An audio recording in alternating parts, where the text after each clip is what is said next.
నమస్కారం వచ్చినందుకు. మా పాప చనిపోయింది. మా పాపని చెవిలో చిన్న నాయుడు కారిందని చెప్పి ఆపరేషన్ చేయని చెప్పితే తీసుకొని జాయిన్ చేసాం. డాక్టర్ గారికి యాజమాన్యం చేశారు. అది చిన్నదే, ఒక నీరు పట్టిందని తీసుకొచ్చాం. చిన్న సర్జరీ అన్నారు. అయిపోయిన తర్వాత ఒక హాఫ్ అన్ అవర్ తర్వాత హార్ట్ బీట్ పెరిగిపోయింది, బీపీ పెరిగిపోయింది అని చెప్పి ఐసీయూలో పెట్టారు. 24 గంటల తర్వాత రాత్రి 2 గంటలకు చనిపోయిందని చెప్పారు. అసలు ఏంటి అర్థం, అడిగితే సమాధానం కరెక్ట్గా చెప్పట్లేదు ఏమైందనేసి. అది జరిగింది. మరి నా పాపకి అయితే అన్యాయం జరిగింది సార్. అనుమానాలు అంటే అసలు మత్తిచ్చి ఇంజక్షన్లో తేడా ఉందో లేకపోతే ఎలాగే ఉందో ఇటు తెలియాలి సార్. నాకు ఇటు థియేటర్లో తీసుకెళ్ళి కూడా నాకు పాప వెళ్ళే ముందు 5 నిమిషాల ముందు నాతో ఆడుకొని వెళ్ళిందండి. దీని మీద వీల్ చైర్లో తీసుకెళ్ళడం కాదు, నడుచుకొని వెళ్ళింది. నడుచుకొని అతను ఆడుకొని వెళ్ళింది. వెళ్ళిన 20 నిమిషాల తర్వాత నన్ను పిలిచారు లోన్కి.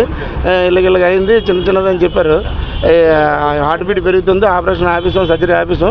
దానికి ఎలాగంటే ఏంటి సార్ దీనివల్ల ఎందుకు ఆఫీసర్ సార్ అని అడిగితే లేదు, 24 గంటలు రెస్ట్లో ఉంటే సరిపోద్ది, పాప కదలదు, ఏం చేయదు, మొత్తం ఇస్తాం, 24 గంటలు మొత్తం ఇస్తాం, మొత్తంలో ఉండాలి, 24 గంటల తర్వాత ఫ్రీ అయిపోతుంది, టెన్షన్ పడుతుందని చెప్పారు. ఇంకా అలాగ అంటారు కదని చెప్పి ఫస్ట్ హాస్పిటల్ వచ్చాం. మేము వచ్చిన తర్వాత నైట్ 1 గంటకి సీరియస్ క్రియేట్ చేసి పాప చనిపోతుంది, ఇంకా చెప్పలేమని చెప్పి చేతులు ఇస్తారు. ఏది లేదు సార్, చిన్నప్పుడు తప్ప లేదు సార్. 13 సంవత్సరాలు పాప, 14 సంవత్సరాలు పాప సార్, 8th క్లాస్ చదువుతుంది. అలా నడుచుకుని వెళ్ళింది సార్. ఈ ప్రాబ్లం ఇదే మొదటిసారి తీసుకురండి. చనిపోవడం మాకైతే అనుమానాలు అయితే సర్జరీ చేయలేదు సార్. అసలు సర్జరీ తీసుకెళ్లారు, 4 hours సర్జరీ అన్నారు, సర్జరీ చేయలేదు. హాఫ్ అన్ అవర్లో నన్ను పిలిచారు. ఈ బీపీ పెరుగుతుంది, హార్ట్ బీట్ పెరిగిపోయింది పాపకు అన్నారు. ఎందువల్ల సార్ అనేసి అంటే తెలీదు మాకును, ఐసీయూలో పెడతాం, మాట్లాడతాం తర్వాత అని చెప్పి బయట నేను పంపించాను 10 నిమిషాలలో. అప్పుడు జరిగింది అయితే నేను మధ్యాహ్నం 2 గంటలన్నర జరిగింది సార్. ఆపరేషన్ 2 గంటలన్నర తీసుకెళ్లారు. 10:02 ఇలా చెప్పారు సార్. అలా తీసుకెళ్ళి మా ఐసీయూలో పెట్టేశారు సార్. బాగానే ఉంది, ఐసీయూలో ఉన్నాను.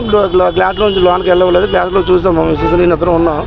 చూసిన తర్వాత అప్పుడు నైట్ 1 గంట ఆ టైం 11 గంటకి బయట మరి అక్కడ బయట పడుకున్నాను సార్. రూమ్ కూడా తీసుకోలేదు, ఎందుకంటే పాప ఐసీయూలో ఉంటే మాకు ఎలా పడుతుంది. బయట పడుకుంటే అప్పుడు ఇలా 11 గంటకి వెళ్ళకొచ్చి సీరియస్గా ఉంది పాపకి, చెప్పలేమని చెప్తాను సార్. 1 గంటకి అదే సార్. ఇందా నేను సర్జరీ అయినప్పుడు స్టార్టింగ్లో అడిగాను, నేను ఏది ప్రమాదం ఉంటే హాస్పిటల్ తీసుకెళ్ళిపోతున్నాను చెప్పండి ఓపెన్గా చెప్తే, మీరు టెన్షన్ పడవలసిన లేదు, పెద్ద హాస్పిటల్ అయితే బాగా చేస్తారన్నారు. అదే విషయం తెల్లవారి డాక్టర్లు వచ్చిన తర్వాత నేను అక్కడ కూర్చొని అడిగాను, ఎందుకు అసలు లేట్ అయిందంటే 20 నిమిషాలు ఆపరేషన్ ఎందుకు ఆపేయాలి, హాఫ్ అన్ అవర్లోనే 4 hours ఆపరేషన్ అన్నారు కదా.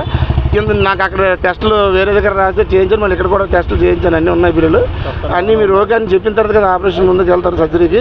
4 hours సర్జరీకి 10 నిమిషాలు, ఒక హాఫ్ అన్ అవర్లో ఇలా కావడం అంటే సర్జరీ కూడా చేయలేదండి. చిన్న కట్ చేసినట్టు టీపే చేశారు, ముట్టుకోలేదు కదా. మరి మా డిమాండ్ న్యాయం జరగాలి సార్. పాపకి నాకు జరిగినట్టు ఇంకొకటి జరగకూడదు సార్. అది ఇప్పుడు ఉన్నదా లేదా అని తర్వాత విషయం. నిర్లక్ష్యం, ఆ సమాధానం చెప్పట్లేదు. ఇప్పుడు ఇంత ముందు ఏదో జరిగిందని నాకు తెలియదు, కంప్లైంట్ ఇచ్చారు సార్. ఆయన కూడా మత్తించి అనాలిసిస్ ఇచ్చిన దాని కూడా ధీమా చెప్తాను అంతే. నేను 30 మందికి ఇచ్చాను, 20 మందికి ఇచ్చాను. ఆయన ఎన్ని నెక్లెస్గా చెప్తాను, బాధ అనిపించలేదు, చెప్పలేదు, ఓపెన్గా అసలు చెప్పట్లేదు.